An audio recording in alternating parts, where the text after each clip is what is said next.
Hello, and welcome to Improbable Things. I'm J. Grace Pennington, and this is my podcast where I share 6 improbable thoughts before breakfast, which means 6 thoughts about reading, writing, or just storytelling in general. And I actually had forgotten that this was the day I was going to do this because the days tend to run together for me, but my phone and the preset alarm on it remembered, so I am up and hopefully have my thoughts coherent enough to share something interesting with y'all. Let's get started.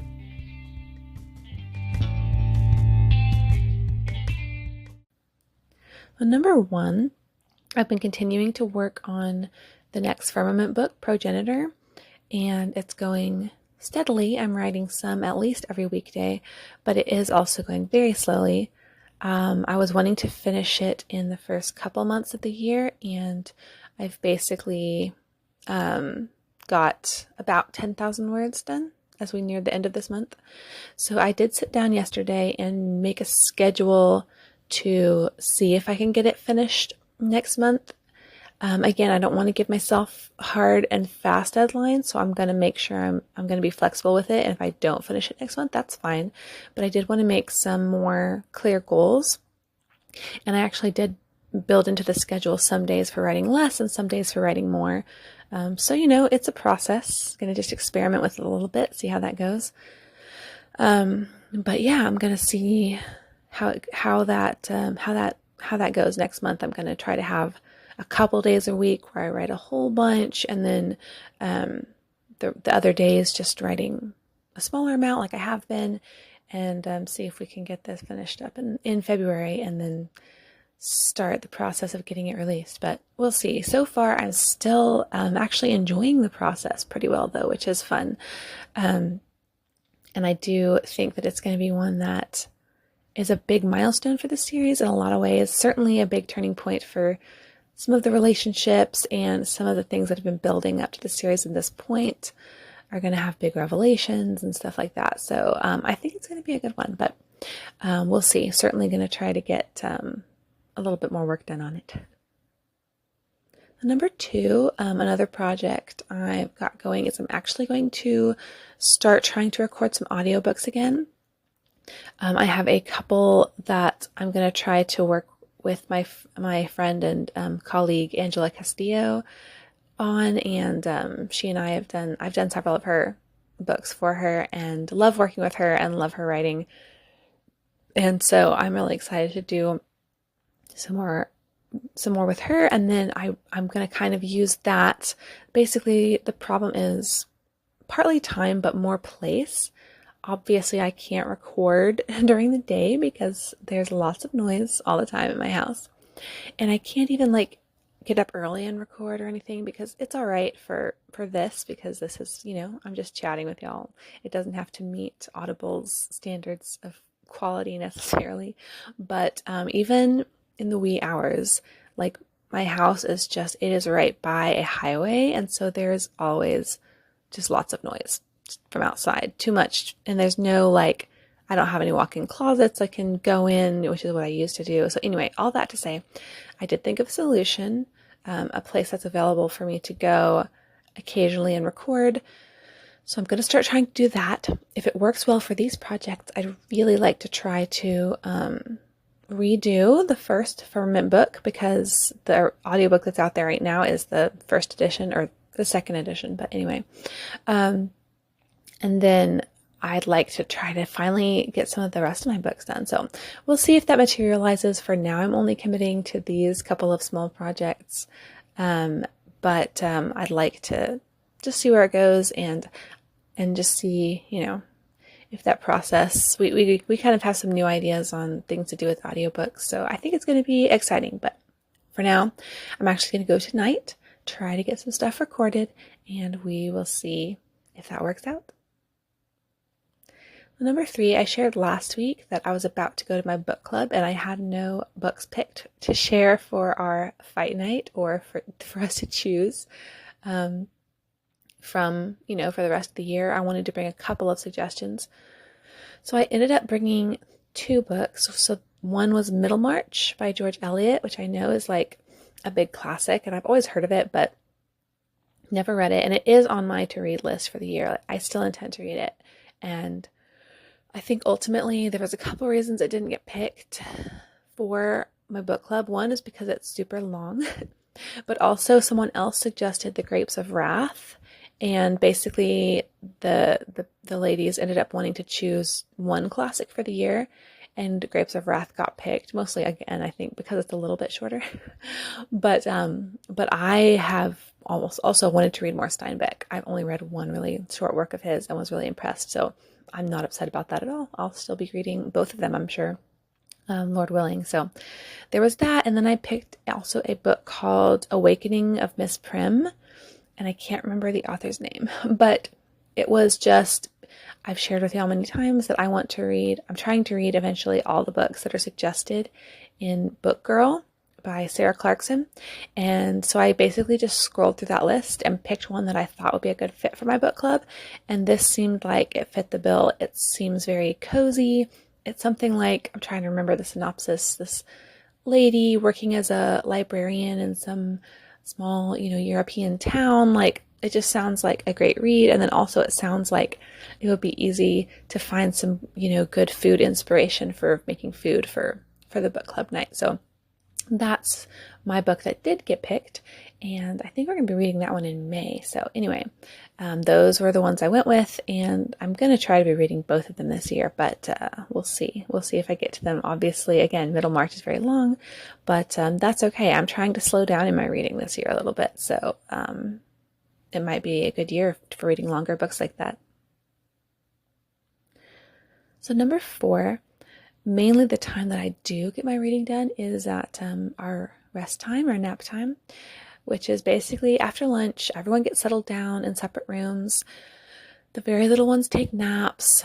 The bigger girls just play, look at books. So occasionally they'll have days that they can play a game on their tablet. We have different things that they can do.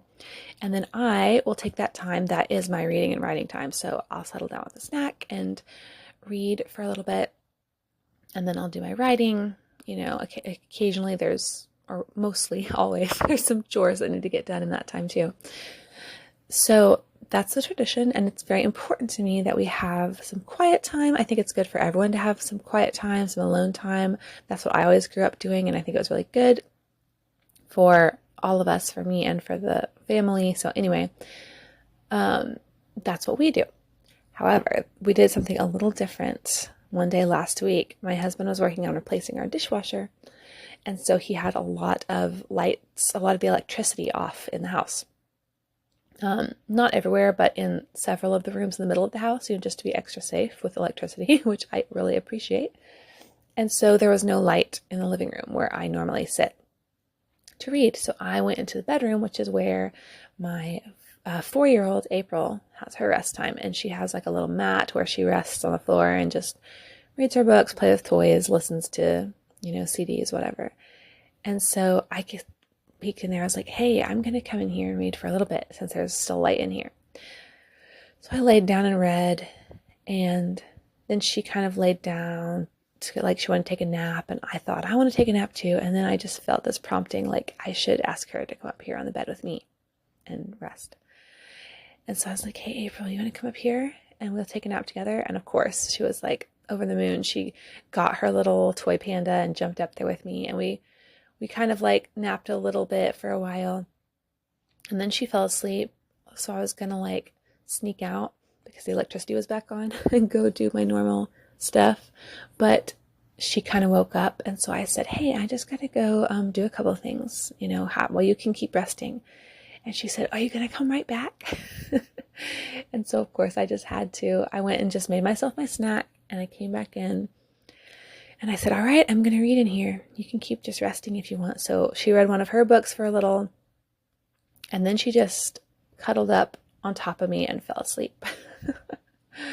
And so I was just stuck there for most of the afternoon, and I had my book, so I was just reading and just enjoying that because, they get so big. Like, she's so big. She slept on me longer than any of my other babies, I will say. She's a very cuddly girl, but just that sweet moment where kind of, I wasn't going to get writing done that afternoon. I, was just stuck for a while, and it was such a sweet little time to just have my, one of my bigger babies, willing to cuddle up on me and just sleep. And it was so sweet. And I think it was good for her too, just to have that little special time. So anyway, I did get the book I was reading at the time finished because I was stuck there reading it. So that was just something that was a reminder to me of why I try not to have hard and fast deadlines and to be willing to be flexible. And it's because I want to make sure that my kids and my family comes first, and that if there's a moment like that, that is just so valuable for us and for our relationship and for our memories, I want to have the freedom to be able to take it. And I'm so blessed that I have so many opportunities for that. So anyway, it was very sweet and just really a good reminder. So number 5, am I currently reading? I don't know if I'm allowed to say the title, so I won't, but I am beta reading the next Red Rain book by Rachel Newhouse. And I think, what number is this in the series? Like maybe 6 or 7? I can't remember because there's also all these little like side stories and stuff. So anyway, I'm really excited to be able to get to read one of these. It's been a while since I've read the last one, or at least it feels like a while. I don't actually remember when it was, but anyways, I'm about maybe like a little more than a third of the way through, and I'm really enjoying it. Like, even though I'm supposed to be giving my thoughts on it, and I am, and there's a few things that I've given suggestions for, but overall, already, I think it's a really good book, really well written. It's really pulling me in. I'm really enjoying all the relationships, which is, kind of my favorite part of stories and storytelling. So yeah, I'm supposed to finish that by the end of the month. So I think I should easily be able to get that done. But yeah, y'all are definitely in for a treat when it comes out. And if you haven't caught up on the series, you should do that, because I think this next one is going to be kind of like in my series. It feels to me kind of like a turning point for some things, and that's always exciting, especially if a series has gone on for a while. It's good to get like some things shaken up and changed up. So that's all I can say. Obviously, I can't give any details, so it's not my book, but I am really enjoying it. So number 6, I saw this little comic when I was on Facebook the other day. They tend to give me a lot of like writing related content. So sometimes the algorithm does its job correctly. And obviously it's hard to explain a visual, little web comic in, words, but I'm going to do my best. Basically, it was like, the first was like how you think it works. And it was like this little, guy, or this kind of like, these are just like little like nondescript, like not people, not animals, just like little dudes. And there was this dude called like Motivation, and he was just interacting with another little guy called like Goals or Dreams or something, I don't remember, and kind of like shaking hands with him and being like hi, and they were like working together.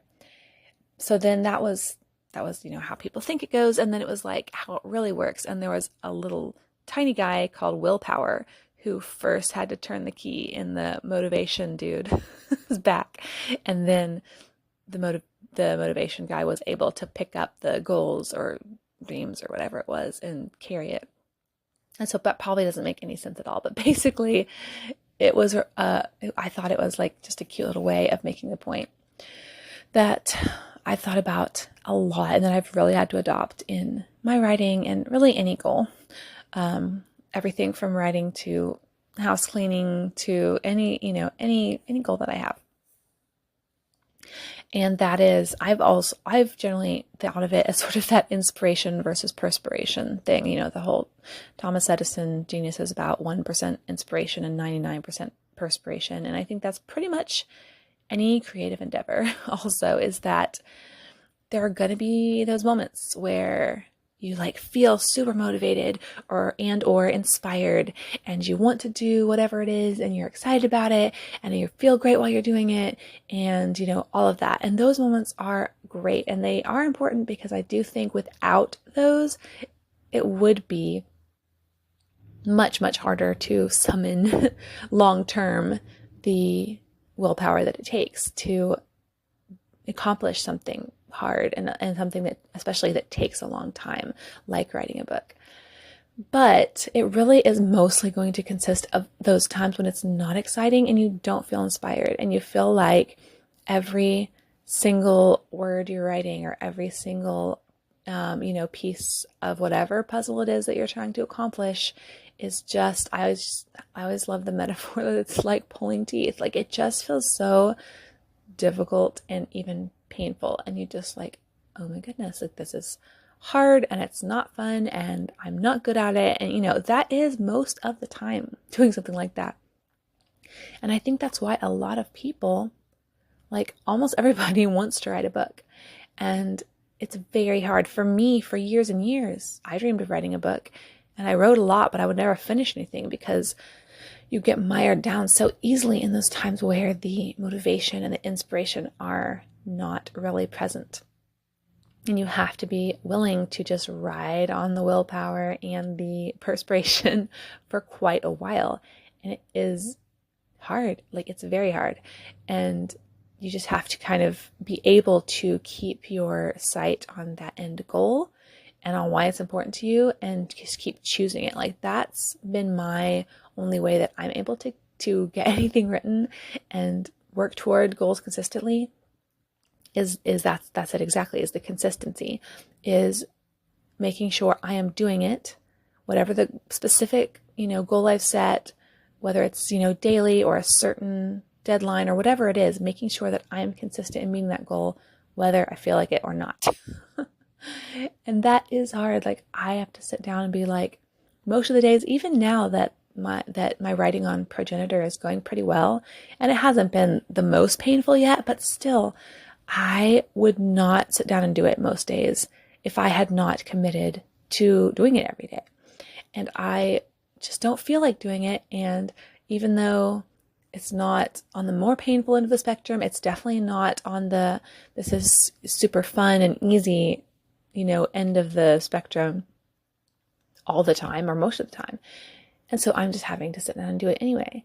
And the good thing is, I've done it so many times now with my books that I know the feeling at the end, and I know that it's worth it to have accomplished that, and to be able to share that story with others.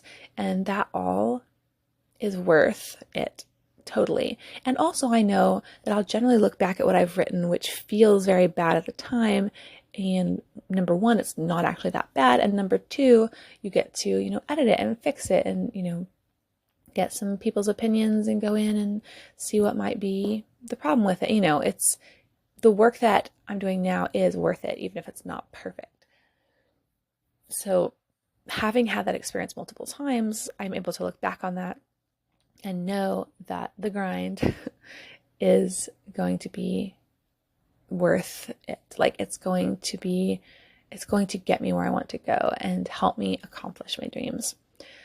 But yeah, it's just, that's what I've always said too, when I say like that writer's block doesn't exist, because I hear people talk about writer's block and, oh, like I have writer's block and so I can't write. And like, you can still sit down and type out words, even if they are like, feel like the worst words on the face of the earth. And that's what you have to do. Like, you just have to push through it. And it's not fun, and it's not easy, and what you're writing might not be good, but it's something, and you can push past it and get back to the inspiration again, and get back to something that will help you be able to fix those parts that are not good. And it's just this process where you have to force yourself to be in the place doing what you need to do, and then, ride through those times when it's more of a struggle, and enjoy the moments where it's more of a delight. And that is how you get long-term goals and projects done. And anyway, so that's something I have to remind myself a lot of every day when I don't feel like writing, which, as I said, is most of the time, which it's so weird how that works. I love writing and I want it to be a major part of my life, but so much of the time it's not what I want to be doing. And I'm sure it's like that in any creative pursuit. It's just, there's times that it's really hard. But if it is sort of what part of what you're made and called to do, then it's worth it to put in the effort and put in the times when it's hard.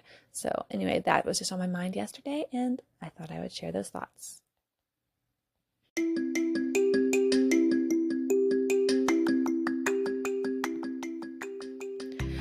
So thank you all so much for listening. Hopefully my thoughts, kind of cobbled together thoughts early this morning, were coherent and helpful or enjoyable for you. And please let me know, as always, just any of if you have some books on your to-read list for this year, I'd love to hear about that. Maybe find some to add to mine. And any thoughts that you have about either whether you think of it as willpower versus motivation or inspiration versus perspiration, how you navigate that when it comes to your goals and your own mindset in things that you want to accomplish. I would love to discuss that. So anyway, thank you again so much for listening. Hope that everyone has a great day and a great weekend ahead, and stay improbable. Bye.